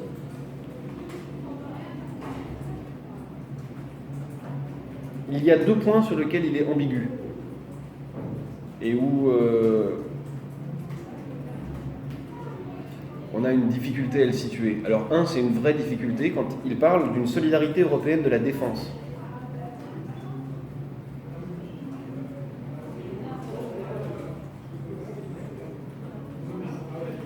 Là, c'est une politique d'investissement commune pour quelque chose de commun. Et on ne met pas en concurrence les armées. Et par ailleurs, il parle d'un point qui est difficile à saisir, c'est organiser une vraie convergence fiscale. Qu'est-ce que ça veut dire, convergence fiscale ? Ça veut dire que sans qu'on modifie les traités, tous les travailleurs et toutes les entreprises seront soumis aux mêmes régimes fiscaux dans toute l'Europe. En ce sens, ils seront donc moins en concurrence. Mais il faut lire la ligne d'après. Et là, je vous le lis dans le texte. Une vraie convergence fiscale qui impliquera que la France fasse un mouvement pour rejoindre l'Allemagne. En d'autres termes, on cesse le dumping, on établit une norme, mais cette norme est vers le bas. D'accord ? On choisit le régime fiscal le plus favorable aux entreprises en Europe et on s'accorde sur ce régime-là. Alors,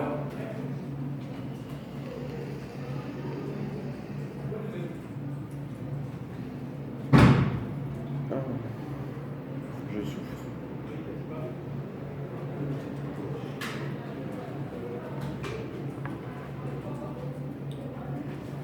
Le problème du programme de Fillon, pour celui qui cherche à l'analyser, à le comprendre et à comprendre son ancrage, c'est qu'il est à deux niveaux. S'il est pris textuellement, il a l'air absurde, il a l'air bête, je m'explique. C'est quelqu'un qui dit qu'il faut absolument réduire le chômage, retrouver la croissance, c'est très important, et dont les premières mesures seraient, pour commencer, une politique d'austérité, c'est-à-dire de limiter l'investissement et de ne pas renouveler plusieurs centaines de milliers de fonctionnaires. Donc on veut de l'emploi, mais en même temps on en détruit immédiatement. En réalité, ce qui évidemment empêchera très explicitement d'atteindre les critères, notamment sur le déficit, critères de Maastricht, 3%. Bon.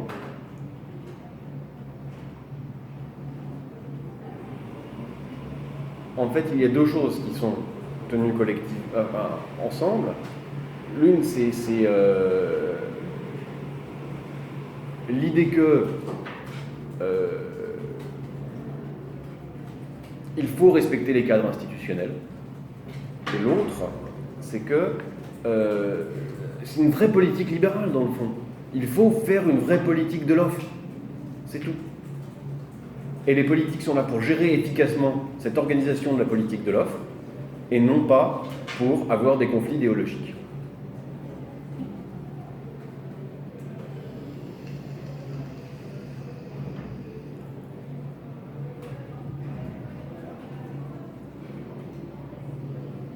Alors,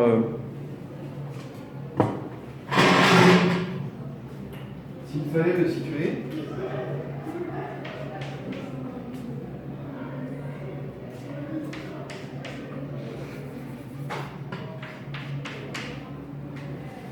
on n'a aucune difficulté. Il remplit toutes les cases, sauf sur les politiques antitrust qui n'en proposent pas vraiment. Ce vieil héritage moral, finalement, de l'imitation du capitalisme qui est dans l'ordolibéralisme, on ne le retrouve pas tellement dans le programme de Fillon. On aurait donc un Fillon qui serait quelque part par là. Au suivant. Hamon. Allons vers Hamon. Décidément, vous pensez qu'aux candidats... vous allez voir, c'est assez marrant. C'est assez marrant, parce que si on réfléchit, je peux quasiment déjà y aller. Hamon, il va se retrouver très très proche de la position de Fillon, vous verrez comment, en définitive. Mais aujourd'hui, les candidats considérés comme étant légitimes, sérieux, notamment par les médias, sont ceux qui, je dirais même dans nos représentations, sont ceux qui ont une position les plus ordo-compatibles. C'est assez amusant. Quand bien même Jean-Luc Mélenchon aurait 2 fois le nombre de voix que celle de Benoît Hamon, il est assez probable qu'on continue à présenter Benoît Hamon comme un candidat plus légitime. C'est assez intéressant. Alors, vous m'avez demandé Hamon. Hamon 2017, on y est. Alors, investissement massif dans la recherche et développement, 3% du PIB. 100 milliards sur 5 ans pour la rénovation urbaine. Impôts favorisant l'investissement plus que la financiarisation et les dividendes. Priorité au Made in France, 50% des marchés publics des données aux PME, PMI. Sortie du TAFTA et du CETA. Pas d'investissement de la Banque de France ou de la BCE, mais investissement par la banque, la BCI, Banque centrale, et création, c'est intéressant, création d'une monnaie interentreprise. Donc au lieu de sortir des critères de l'euro et des statuts de la BCE, au lieu de sortir de ces critères-là, il dédouble et il dit on va créer une monnaie interentreprise.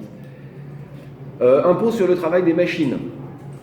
Alors là, vous voyez, on dépasse complètement l'opposition travailleur-exploitant en disant, dans le fond, c'est le travail qui produit de la valeur, mais on va maintenant de plus en plus aller vers une société où on travaillera avec nos têtes et plus avec nos mains, et tout le travail manuel, en fait, sera rémunéré, se verra imposé à mesure de la valeur qu'il produit. Interdiction des pesticides et des perturbateurs endocriniens, 50% d'énergie renouvelable, renforcement de la démocratie participative, 6e République, lui aussi, service public de la petite enfance, je vous lis tout en vrac, toutes ces mesures, plus 40 000 enseignants en 5 ans, subventions aux associations et notamment aux universités populaires, un nouveau plan cancer, un nouveau plan alimentation, encadrement des loyers dans les métropoles, fonds unique dédié à la revitalisation des centres-bourgs. C'est marrant, il veut revitaliser les banlieues et les petites communes. Une contribution sociale assise sur les super profits des banques. Et par ailleurs, il veut une refondation de l'Europe, il est pour une Europe solidaire, pour une harmonisation sociale et fiscale, pour de nouveaux traités.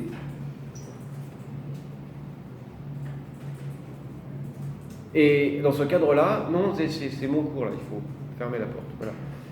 Il propose de nouvelles institutions, à savoir une assemblée démocratique européenne. Il veut aussi qu'on soit capable de mutualiser la dette.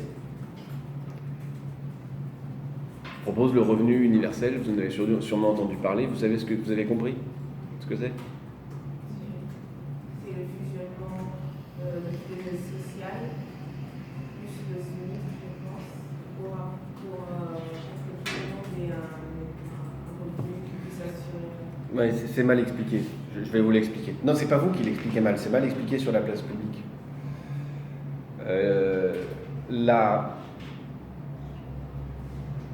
Le rassemblement de toutes les aides sociales, c'est la source de financement. C'est pas ce que c'est. Ce que c'est un complément de salaire pour les bas salaires en dessous du SMIC et jusqu'un peu au-dessus du SMIC.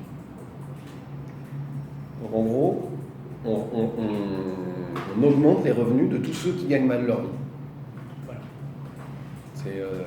C'est-à-dire qu'il y a ce qu'on gagne, il y a ce qu'on donne aux impôts, ce qui est prélevé, et on rajoute quelque chose en dessous qui serait de l'aide sociale du travail, quoi qu'il arrive, dès lors qu'on est sur un salaire mal rémunéré. Donc c'est une mesure dans laquelle l'État mutualise l'argent et offre un minimum vital à chacun, hors toute prestation sociale à réclamer, à demander, etc. C'est en quelque sorte assumer à chacun un minimum. Voilà. Bon.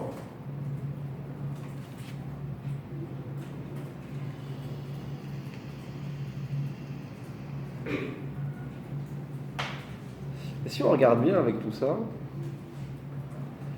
il y a quand même une logique d'investissement public qui est extrêmement fort.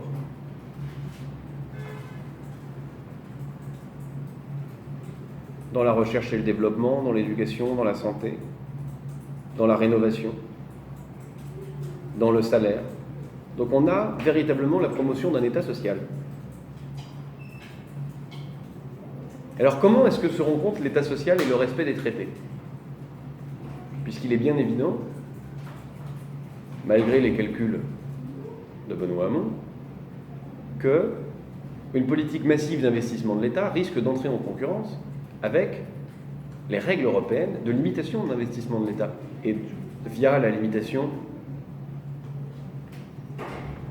de l'endettement des États. Et par ailleurs, le fait d'interdire les situations de monopole. Bon. On est sur une position qui est assez ambiguë.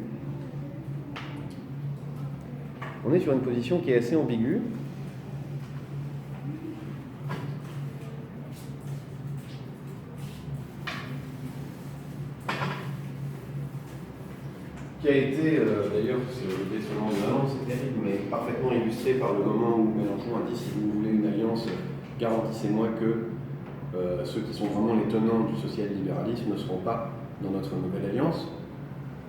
Ceux qui sont en quelque sorte au Parti Socialiste tout à fait d'accord avec les lignes Macron. Et Hamon a refusé, mais Valls s'est venu vers lui, alors bon, c'est pas juste. C'est terrible. Alors.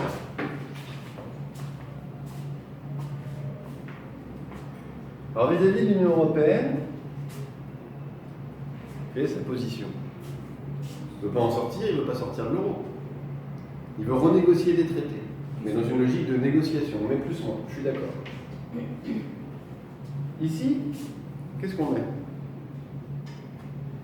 Il n'y a pas de discours anti-multinational, anti-trust, etc. Mais néanmoins, il y a une mutualisation des moyens, je dirais en fait, à peu près plus ou moins, partout. La concurrence libre et non faussée, il ne fait rien contre la concurrence, il ne propose pas de nationalisation. En revanche, effectivement, il propose des nationalisations temporaires, ou alors il propose des investissements de l'État. Non pas de la création de monopoles étatiques, des investissements de l'État. Donc là encore, il y a une ambiguïté. Sur le principe Bordeaux, il ne dit pas du tout on va se débarrasser de la Commission européenne, il dit on va ajouter quelque chose. On va ajouter une représentation démocratique dans les institutions européennes, pardonnez-moi. Mais ça existe, ça s'appelle le Parlement européen. Alors qu'est-ce qu'on pourrait changer ? On pourrait faire en sorte, par exemple, qu'on élise des listes européennes, ou alors donner plus de pouvoir au Parlement européen. Je dirais que là encore, on a une position qui est plus moins. Voilà. Donc avec du plus moins, on a une position, on ne sait pas très bien où la mettre. Je dirais quelque chose comme ça.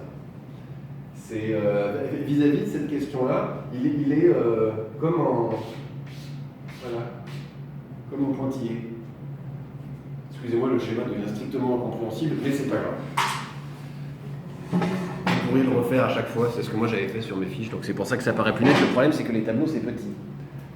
Bien. Donc, Hamon rayure. Qui ? On passe à qui ? Oui ? Dupont-Aignan. C'est marrant parce que... Ouais. Alors, Bien. Alors, je vais aller à l'essentiel. Donc, le programme de Dupont-Aignan sur l'Europe.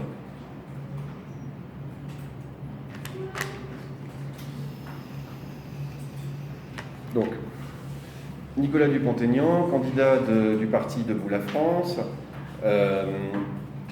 qui revendique pour lui-même un héritage gaulliste, souhaite mettre fin immédiatement au processus d'adhésion de la Turquie à l'Union européenne, arrêter immédiatement toutes les négociations pour l'élargissement de l'Union européenne, dénoncer les traités européens, suspendre immédiatement l'application des dispositions les plus contraires à l'indépendance de la France, travailleurs détachés, espace Schengen, etc. Remplacer l'Union européenne par une communauté des États européens. Renoncer à tout accord de type TAFTA et CETA, permettre à tous les pays qui le souhaitent de se réunir en petits groupes autour de grands projets d'avenir, passer d'une monnaie unique à une monnaie commune, transformer l'euro en monnaie de réserve et d'échange pour les pays européens avec un système de parité ajustable. La nécessité pour la France de recouvrer sa pleine souveraineté s'impose. En économie, elle passe à la fois par l'établissement de réglementations particulières se substituant aux réglementations européennes et par la souveraineté monétaire.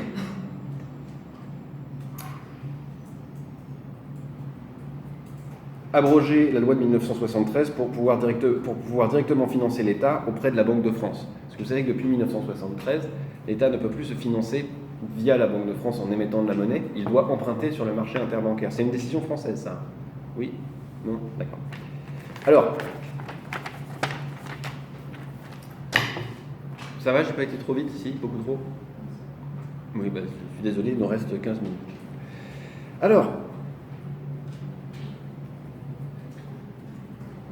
assez clairement, on a un parti qui est souverainiste et patriotique. Voilà.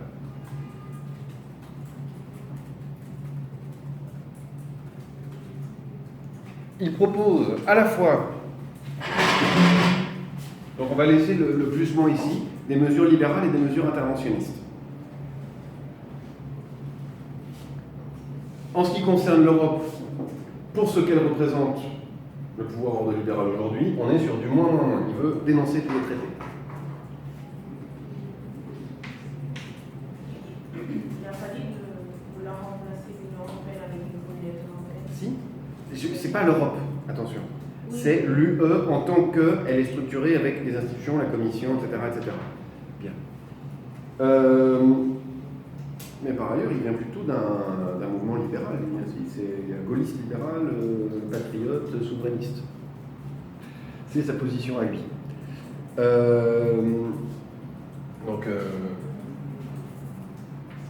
Sur leur dos, moins, les souverainetés, elle vient très clairement d'un rapport entre un peuple et un homme, vraiment le gaullisme brut. Sur la concurrence libre et non faussée, on va laisser du plus-moins, je vous l'ai dit. Sur antitrust aussi.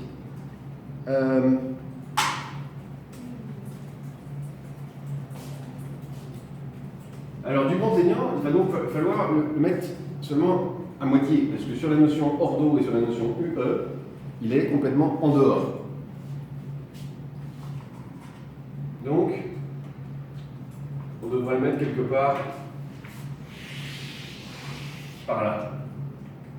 Note Nicolas Dupont-Aignan.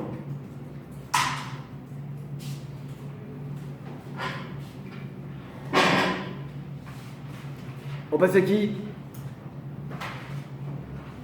Ah, vous ne les connaissez plus après. Pardon? Françoise, alors il vous reste Jean Lassalle,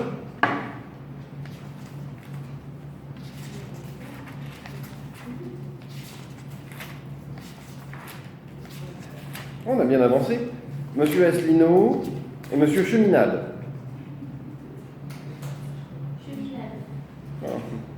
Il est dur, lui. Alors, qu'est-ce qu'il veut, Monsieur Cheminade? Il veut sortir de l'OTAN, sortir de l'Union européenne, sortir de l'euro. Il veut réduire le pouvoir de la finance, notamment à travers une capacité de crédit nationale à travers la Banque de France.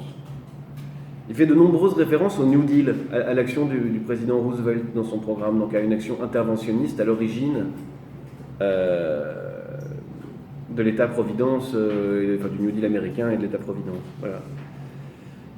Il veut des services publics forts, une armée forte et de forts investissements industriels sur l'aérospatial. Vous savez, il a cette espèce d'idée que quand même l'avenir est sur la Lune ou sur Mars ou ailleurs. Il veut organiser des référendums tout le temps. Il pense l'Europe... il pense qu'il faut organiser un marché agricole sur le modèle de la PAC, c'est-à-dire un modèle solidaire d'organisation de l'agriculture. Il ne mentionne pas l'ordolibéralisme dans son programme, et il nous dit, attention, j'ouvre les guillemets, la France est une idée portée par une mission, celle de tenir son pacte 20 fois séculaire conclu avec la liberté du monde, d'élever à la dignité d'homme tous les individus de l'espèce humaine. C'est-il pas beau ça? Donc on est vraiment dans une notion à la fois patriotique, nationaliste, à vocation universaliste, c'est-à-dire que nous devons amener à la dignité d'homme tous les individus de l'espèce humaine. Bon, vis-à-vis de l'ordolibéralisme, c'est pas très difficile, il est hors tout. Il est hors tout, puisqu'il veut sortir de l'Europe, il veut sortir des traités, il veut casser les logiques libérales, il n'est pas dans ce contrôle des trusts, il n'y fait pas réellement référence. Et enfin, la source de légitimité, c'est un rapport entre un homme et un peuple sur un modèle gaulliste. Bon. Il est de droite, monsieur? Difficile à dire.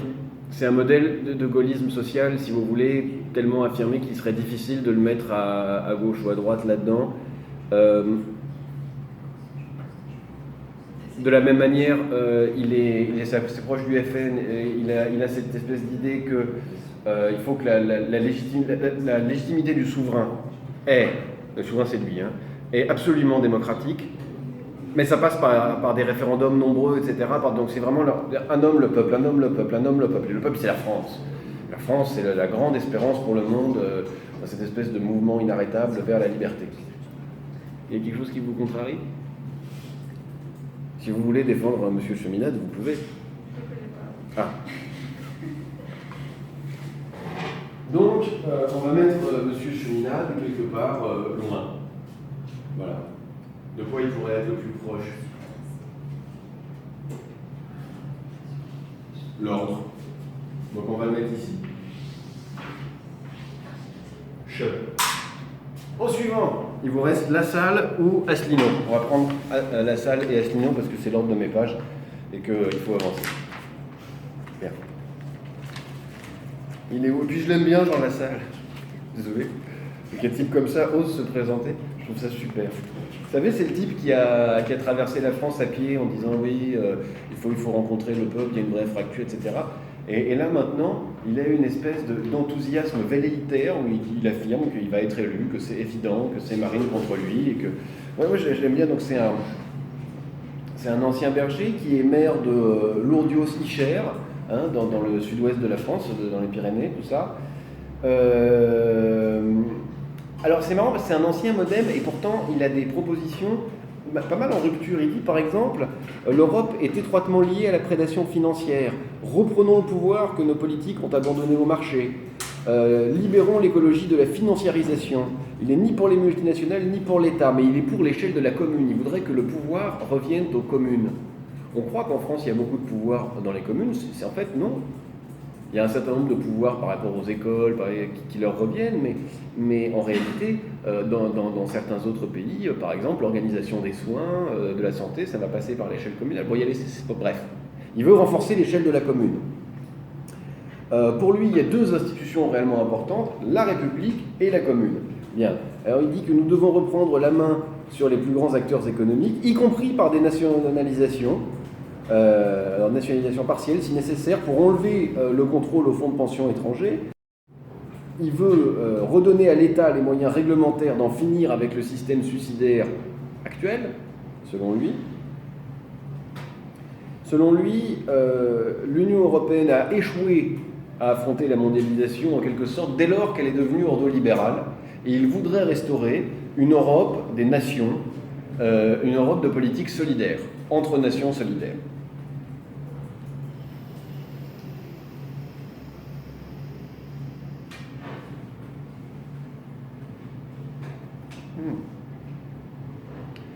Or donc,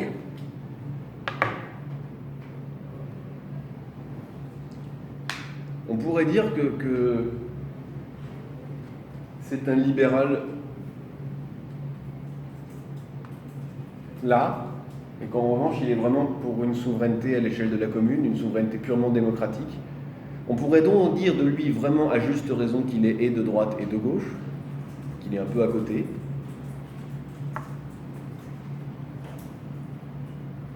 C'est bien que l'échelle communale soit présente. Moi, je trouve ça vraiment formidable. Bien. Alors,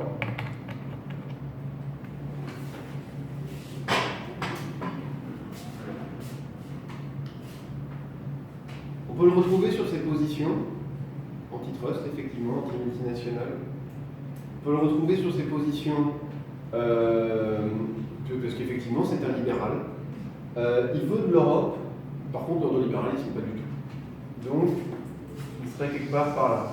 Hop.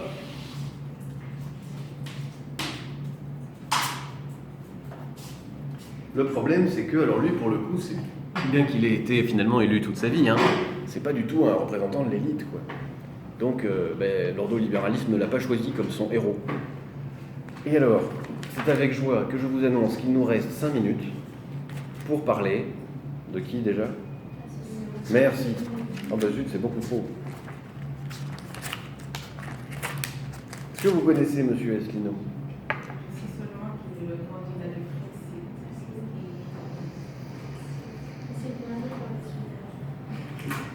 Brexit. Alors, François Asselineau, d'ailleurs, comment s'appelle-t-il, Asselineau ?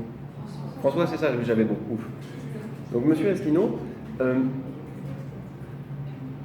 comme d'autres, hein, le Frexit, ça ne veut rien dire d'autre que la sortie de la France des traités. On a vu que de nombreux autres candidats l'envisageaient d'une manière ou d'une autre. Alors lui, c'est vraiment un représentant de l'élite, pour le coup. C'est quelqu'un qui a fait HEC, l'ENA, qui est devenu inspecteur des finances. Il a un parcours en ce sens comparable à celui de Macron. Il a ensuite travaillé dans des cabinets, pas comme Dan Pipi, hein, comme assistant des ministres, si on peut bien, chef de cabinet, tout ça. Pour des gouvernements de droite. Il a fondé un parti qui s'appelle l'UPR et son programme est extrêmement proche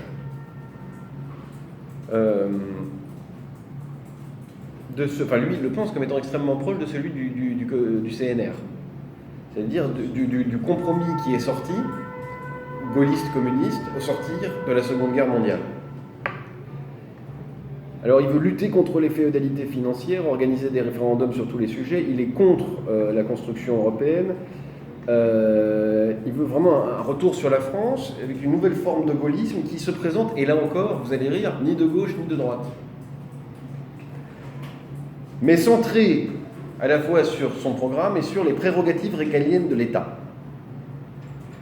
Donc en fait, c'est quelqu'un qui vraiment s'oppose à toutes les délégations de pouvoir qui ont été faites vers la Commission européenne, qui veut les rapatrier à l'intérieur de l'État, qui se voit un rôle de leader dans une tradition gaulliste pour faire ce mouvement de réappropriation et ensuite organiser effectivement une nouvelle forme de participation. Alors,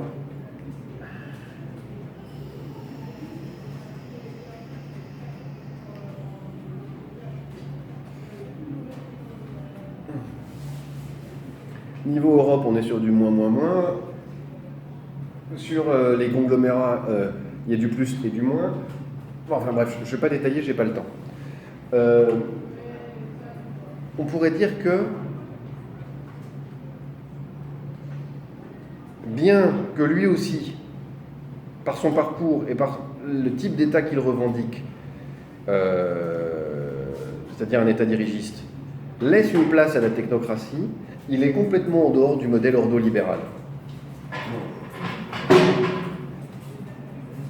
Je le mettrai ici. Monsieur Asselineau.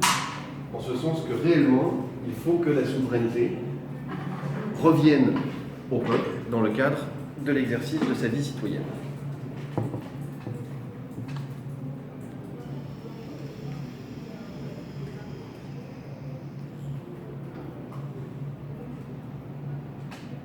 Bien. Alors, que retenir de tout ça? Je voudrais simplement que vous reteniez une chose très simple. C'est que, en omettant de se positionner par rapport à cette notion, cette idéologie, cette corps de doctrine, ce corps de doctrine économique, on évite de poser la question du cadre. C'est-à-dire qu'aujourd'hui, on a une élection présidentielle en France qui ne pose pas la question primordiale du politique, qui est le mode de régulation des conflits. On parle de redistribution des richesses, on parle de redistribution des statuts. On ne parle pas du mode de régulation des conflits, ou très peu.